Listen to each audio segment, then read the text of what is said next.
But so I want to welcome everybody, and I'm going to give it up for my brother and your brother, Cormega. Yeah.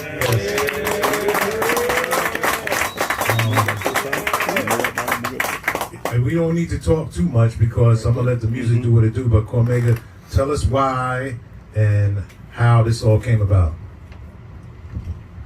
Peace, everybody. I guess the fans. I never really wanted to do a sequel album. It never was on my agenda. I don't think I'll do one after this. But as time went on, like the Realness album, when I first made it, like you said, I was in the street. I didn't know it was gonna become what it became. I didn't know people really embraced me like that, or would. I didn't think I would be here 21 years later in a room full of y'all guys. You know what I'm saying?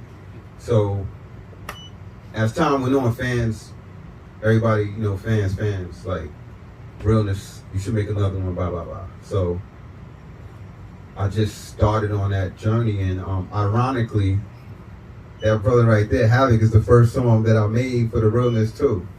But I didn't, you know what I'm saying? So, yeah, and we did that song years ago. I just had it in the stash. So, as the album started shaping up, it's like everything had to match that. Wow. And here we are. Wow. Thank you to Havoc. Give a round of applause for Havoc. There seems to be a lot of queens on this record right here. A lot of queens. Yes. Queens get the money. Yeah. Talk about that. Yeah, it happens. A lot of queens in the building. A lot of New York was on the album, but I don't even know if it was intentional. I think it just happened naturally. I had only 4 producers from the original Realness returned. Havoc, he's a Queen's brother. Sha Money XL, another one of my brothers. You know what I'm saying? He returned. Had Alchemist return, and a brother named Big Ty, he from down south. And then as far as the features, y'all gonna see him later on. What we saying right here? I just had to match the first Realness. The first Realness, the intro was hard. So I was like, this intro ain't hard. I'm setting the tone wrong out the gate. So I just wanted to talk my shit. And plus, there's so many rappers nowadays, and everybody, you know, when you're a vet and you hear a lot of people talking their shit, after a while I was like, I'm trying to say it in a nice way without saying it that y'all can't fuck with me. Okay. You know, that's pretty much what that was. I wanted to start it off like that. It's like there's an elite level, there's people on that elite level. And then there's people that's nice, there's people that got bars, but there's people that are lyricists. Everybody ain't the same. Yeah. So that's what that song was saying. You know what I'm saying? And then the next song we got is a sequel record. It's a true sequel record. On the Realness, I had a song called American Beauty. I talked about hip hop like it's a woman. You know what I'm saying? So this is a million things go through my head on this one right here. Like you said, you know, it was a continuation or a sequel to the first Realness, this track here. And you know, at first, when I first heard, I was like, man, is he talking about somebody? Like, is he making mentions to somebody? Like, what's live at the barbecue? What's going on here? And so, what is this all about? When I made the Realness, there was a song called American Beauty, and it's basically talking about like hip hop is like a woman. Sometimes a woman could give you everything, and if you misguide her or if you mislead her, then she could go astray. No man is complete without one, and it's like I felt like hip hop was being hoarded out when I made the Realness, and I felt like people were selling their soul to shine and things of that nature. So I made that. But I'm not sitting here acting like I'm a brilliant genius, like I invented the wheel with that, because common sense did that prior to me. I used to love her. And I told Common Voice, I said I'm gonna do something like that one day. Years before that. And then when I did it. So now this sequel song, I don't. This sequel song is it's called Her Name. I don't even know which one is better. I might like Her Name better than American Beauty, which takes a lot of. Next song is I don't really gotta say much. There's something that a lot of people wanted, and I'm just gonna say. Talk about Nas. What you want me to say? He made Illmatic. That song was long overdue. Me and him both said that. Love him.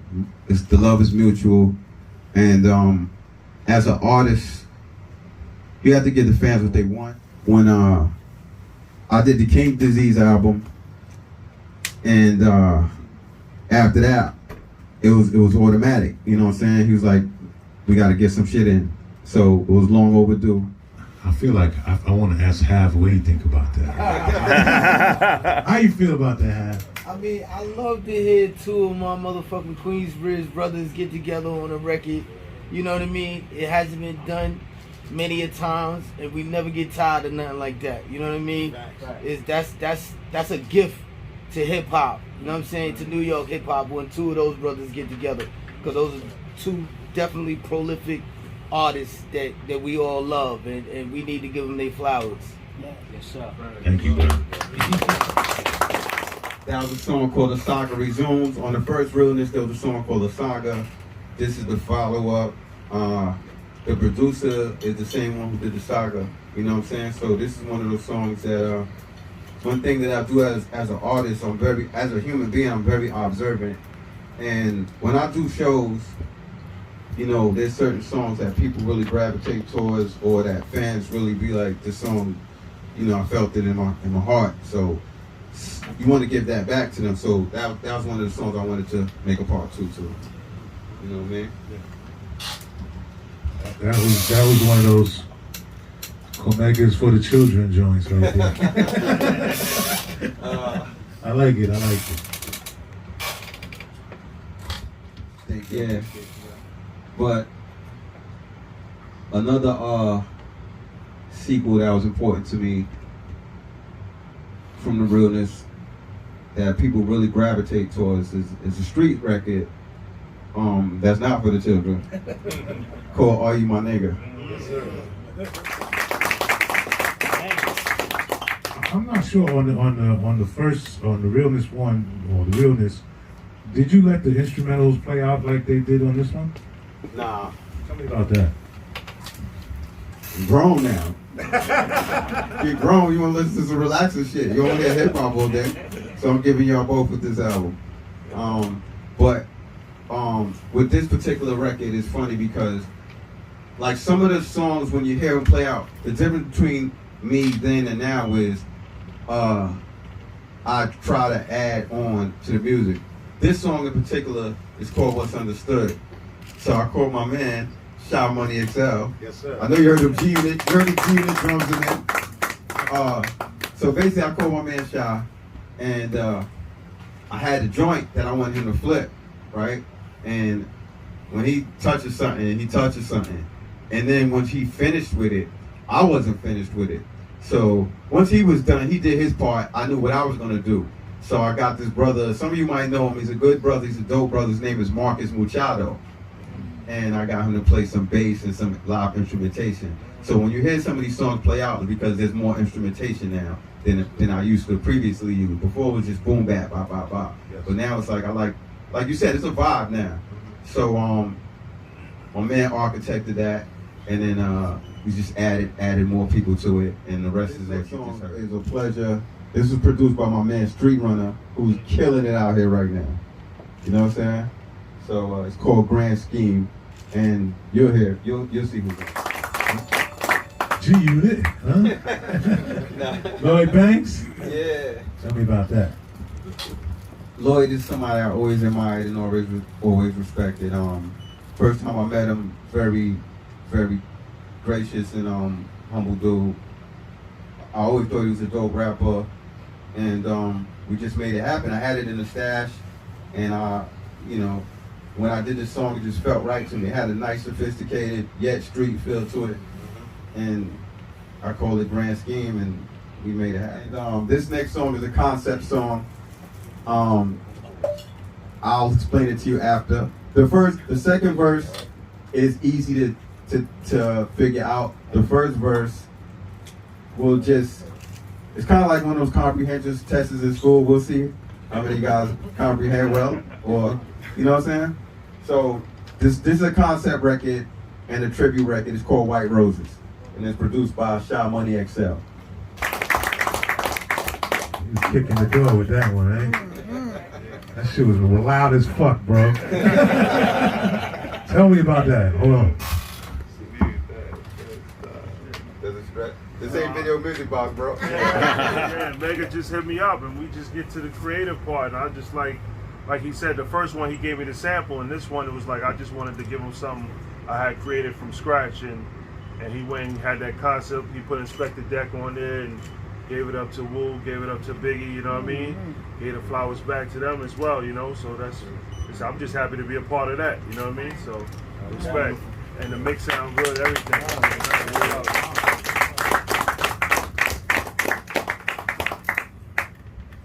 Wow. So this next song was produced by another legendary cat. This guy has like I said, sometimes you don't see shit for what it is, and I didn't approach the industry approached me. So when I came back to the industry, rather, when I was going to the studio, things were different. Like there was hooks and choruses as opposed to how it used to be.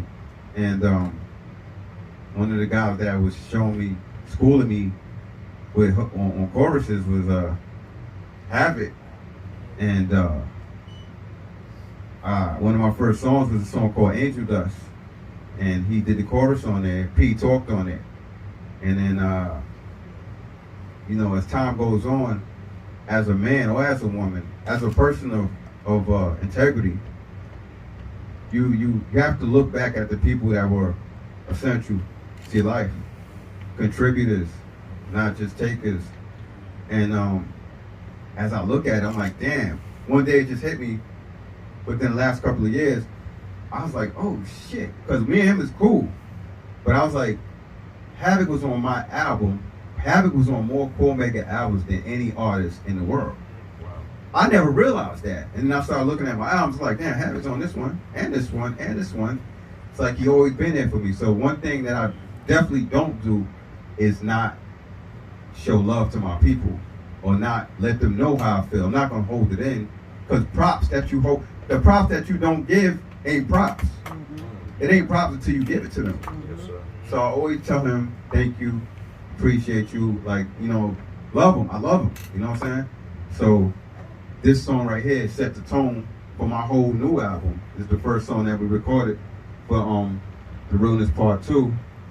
And it's called Essential. And this next song is produced by the new guy on The Realness II. This song is also important because a lot of people is like, yo, Mega, man, I want you to be like that, you know, that raw shit like you used to do, da da da. I know you know, older and wiser now and shit, but sometimes they want to hear that aggressive shit, you know what I'm saying?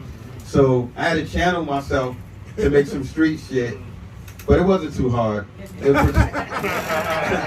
was produced by my man Cam on the track. Yeah. I mean, that's to the people that be wanting that type of shit. I just had to remind them, I'll do that.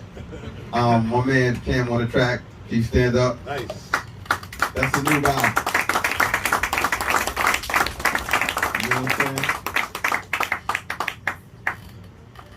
This next song, this next song, I do this on every single Cormega album. I do an acapella. The first one on The Realness is 5 for 40. That's probably one of my most popular acapella. I could do that at any Mega show. So I did that, and next thing you know, I had to do it every fucking album. So this album, I did the sequel to that, but from the perspective I'm in now. So I'm gonna let you guys hear this. I think this might be my best acapella, but you know, we'll see. But this was produced by Street Runner, and It got one of my favorite rappers on. I'm not gonna say nothing. Y'all might know the voice when y'all hear it. If not, I'll explain it when the song is over. But we were just having fun, and we were just going for it. You know what I'm saying? It's called Paradise. Why is that your favorite rapper? One of your favorites? Havoc? All right. First of all, he has a dope ass voice. Thank you. Second of all, he puts his words together right. He has cohesiveness. It's clear. And I think he's another guy. That's severely not underrated, but he doesn't get the credit he deserves. He gets credit, but he don't need a platinum card. He need a black card. Because when you look at hip hop, there were people that peaked in certain eras. So you got people that were amazing producers in the 80s, and in the 90s they were on decline. In 2000 they were quiet. You got people that were rappers that were amazing at a certain point, and they get to a certain point and they peak in a climax or they peak. This dude came out. You gotta understand, Shook Ones came out in 95? What year we in right now? Mm-hmm. And look how he's rhyming still. Mm-hmm. Not only that, mad humble. Not only that, from the production side, I think he's top 5 most consistent producers ever. Right. I know, no disrespect to no producers, I know producers that was amazing in the 90s, you know what I'm saying, that did some shit. And right now, it's like when I hear this shit, it's like, it's almost like they chasing that. And it's like, this dude, another thing, some producers are predictable. Some rappers are predictable. He doesn't even have a sound. When you think about it, Shook Ones was a big record, but so was Burn, and so was what's the one with Lil Kim? Quiet Storm. Mm-hmm. Those are all different sounds. Now, when you take this into consideration, Jadakiss' biggest record was Why, was produced by Havoc. Mm-hmm. So his sounds, he doesn't have a sound. And when you're not predictable, it's like, wow, you can't put him in a box. You know what I'm saying? Because he's in his own space.